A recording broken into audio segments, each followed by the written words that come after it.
Bonjour et bienvenue à la minute de formation offerte par Actualisation. Cette semaine, nous allons voir comment gérer son énergie de manière positive. L'objectif est de se familiariser avec les trucs et astuces afin de mieux gérer son énergie. Le retour au bureau après le temps des fêtes peut être difficile.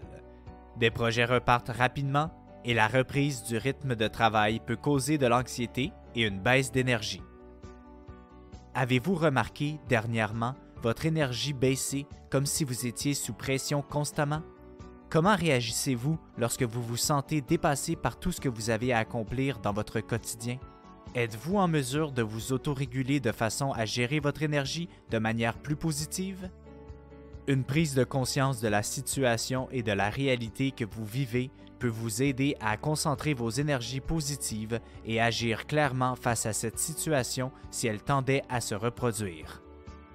C'est pourquoi, dans cette minute de formation, nous vous proposons quelques trucs et astuces qui vous permettront de gérer votre niveau d'énergie de manière plus positive. Prendre conscience des signaux physiques et émotionnels ressentis.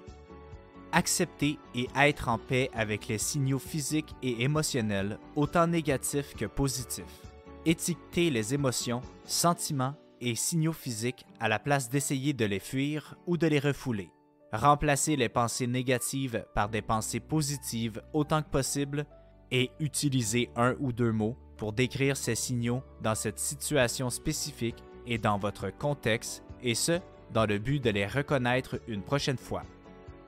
Prendre conscience que vous pouvez toujours avoir du contrôle dans les situations qui vous arrivent. Nous sommes maîtres de notre destin. Alors, la prise de conscience du contrôle que nous pouvons avoir sur ce qui nous arrive permet d'éviter de se victimiser et de se concentrer sur le positif. Aussi, une vigilance accrue permet d'évaluer et d'analyser la situation et les priorités associées à celle-ci. Cibler des activités qui permettront de faire le plein d'énergie. Choisir des activités que vous aimez faire et qui sont agréables. Par exemple, peinturer, lire un livre, s'entraîner ou avoir des conversations significatives avec les personnes qui vous tiennent à cœur. Déterminer les activités qui sont prioritaires dans votre journée de travail.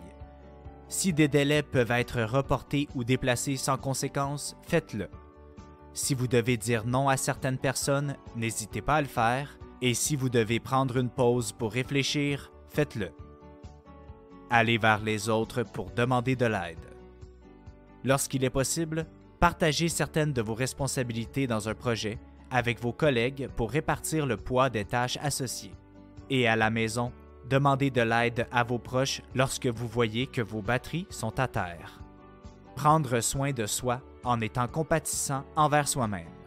Accepter de ne pas toujours atteindre la perfection dans toutes les sphères de votre vie et s'autoréguler en prenant le temps de pratiquer la gentillesse envers soi-même, en essayant de comprendre vos pensées, vos émotions et vos réactions. Pour finir, il est important d'être conscient des comportements, attitudes et émotions ressenties lors des situations qui sont plus difficiles afin de pouvoir mieux les analyser et de les catégoriser pour être en mesure de mieux gérer des situations semblables dans le futur et se concentrer sur ses énergies positives. C'est ainsi que se termine la minute de formation de cette semaine. On se donne rendez-vous la semaine prochaine. Rejoignez-nous sur notre site internet au www.actualisation.com ou contactez-nous au 1-877-688-0101.